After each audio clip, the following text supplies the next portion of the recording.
चुनावी कैलेंडर में अब चंद दिन ही बचे जब 5 राज्यों के मतदाता अलग अलग दलों के भाग्य विधाता बनेंगे, लेकिन उससे पहले मंदिर मंदिर द्वारे गुरुद्वारे नेताजी दिखे भगवान के सहारे।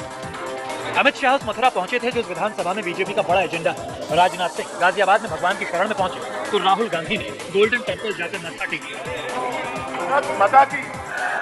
भारत माता की। वैसे तो गृह मंत्री अमित शाह मिशन पश्चिमी यूपी के लिए मोर्चा कैराना से पहले ही खोल चुके हैं, लेकिन वोटों के धर्म संकट और सियासत के धर्म युद्ध में धर्म नगरी की याद आना वाजिब है। इसलिए अमित शाह बांके बिहारी की शरण में थे। अयोध्या सजाया, काशी सजाया, मथुरा भी सजाएंगे, फिर सरकार बनाएंगे। इसी एजेंडे के दम पर बीजेपी फिर जीतने के लिए निकली। इसके लिए बांके बिहारी का आशीर्वाद बेहद जरूरी है। पहले अमित शाह ने कान्हा की नगरी में भगवान कृष्ण के दर्शन किए, फिर डोर टू डोर कैंपेन किया। इसके बाद विपक्ष पर जुबानी तीरों की बौछार कर दी। ये सरकार जो भारतीय जनता पार्टी की है वो किसी एक जाति की नहीं, संपूर्ण समाज की। आपने 2017 में ही जातिवाद, परिवारवाद और तुष्टीकरण के आधार पर राज करने वाली पार्टियों को दरकिनार कर दिया। आप मुझे बताइए, राजनीति के अंदर जातिवाद और परिवारवाद होना चाहिए क्या? इसके बाद अमित शाह ने अखिलेश को मुफ्त बिजली से लेकर चचा आजम तक खूब किया। करोड़ से ज्यादा जिले जिले में बिजली की स्थिति में सुधार हुआ है या नहीं हुआ है? शहरों में 24 घंटा बिजली आती है या नहीं आती? गाँव में 20 से 23 घंटा बिजली आती है या नहीं आती? पहले आती थी क्या? आती थी क्या?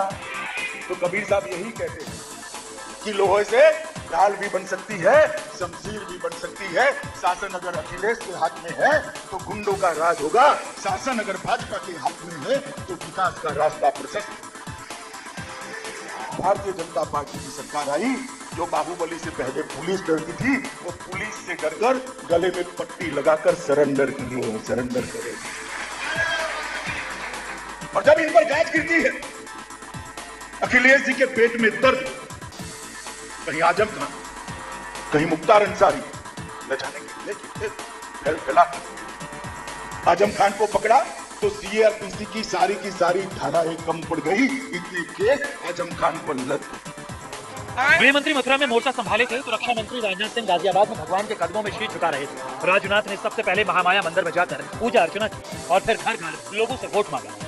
मैं समाजवादी पार्टी के लोगों से पूछना चाहता हूँ, उनके समय रोजगार के कितने अवसर सर्जित हुए? मैं दावे के साथ कह सकता हूँ, यहाँ पर 2017 में भारतीय जनता पार्टी की सरकार बनने के बाद कोई तुलना कर आज तक के इतिहास में इतने रोजगार के अवसर सर्जित नहीं हुए जितनी की हमारी 2017 में योगी जी के नेतृत्व में सरकार आने के बाद रोजगार के अवसर कभी नहीं नाराज हो सकता। मैं पूरी तरह से आश्वस्त हूँ क्योंकि मैं बहुत ही नजदीक और दिली रूप से उनके प्रति मैं जुड़ा हुआ। लेकिन सियासत के धर्म युद्ध में आज बीजेपी के दिग्गजों ने ही ताल नहीं ठोकी, बल्कि कांग्रेस के राहुल गांधी भी आज खुलकर मैदान में। हालांकि इसके लिए उन्होंने यूपी नहीं बल्कि पंजाब को चुना, जहां उन्होंने अपनी ताकत दिखाई और स्वर्ण मंदिर में 117 उम्मीदवारों के साथ मत्था टेका।